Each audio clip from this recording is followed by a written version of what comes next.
So one of the things we want to hit on today is what is inclusive leadership and what is the benefit of leadership development in the enterprise?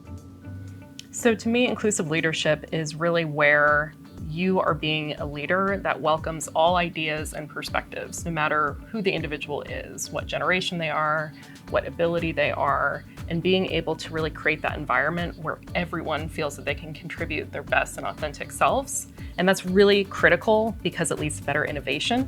So when people feel safe, they're able to then bring their most innovative ideas to the table, and also it leads to better employee retention. I think leadership development and the business dynamics of today are really unique and different, right? Leaders used to be able to get away with leading with their style in spite of the teams that they lead. Leadership development now is really a competitive advantage because the landscape of what employees are expecting, to coin a phrase, employees are expecting a personalized work experience.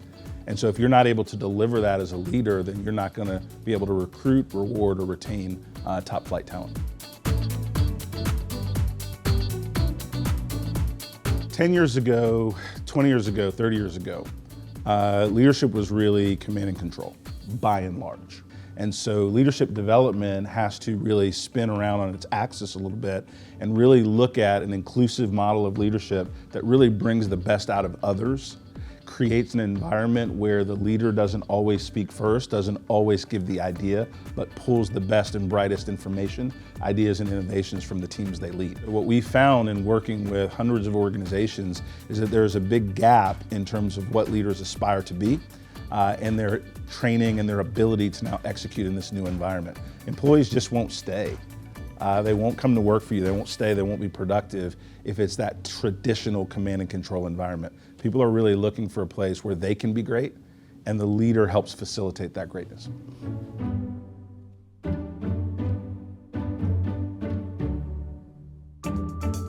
One of the questions that we often have to address is, why should we do this now? I'm busy as a leader. Why do I take this time now? And the world around me is chaotic. There's a lot of uncertainty. I've got other things that I need to do. And so I think the answer to that question is, well, it's because of all those things. The environment that we're in is putting pressure on leadership teams because there's so much changing around us. And retention is more important than it's ever been before. And so the thing that requires a shift in thinking is that people are expecting to have a great experience at work, even though those things are happening. And so that puts more pressure on leaders.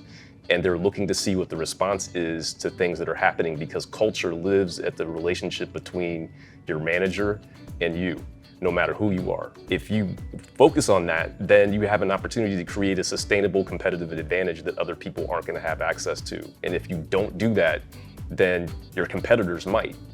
And they're going to be able to, unfortunately, find the best talent that you may not be able to hold on to because of that mindset. So that's one of the reasons it's important to do this now. You're exactly right. And I think it's also you're leaving money on the table because those innovative ideas are not coming to the surface, whether they're from folks that you are supervising or again, from that leadership team. What a great way to think about it. Why now? It's, well, when are you going to do it?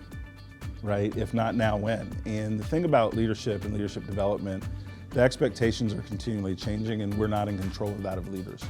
But I will tell you from personal experience, being on boards of organizations, running businesses, in order to recruit, reward, and retain the best people, you have to be a leader that they want to work hard for, that they're willing to trust their time, effort, and energy with, and that they aspirationally believe that you have their best interest at heart.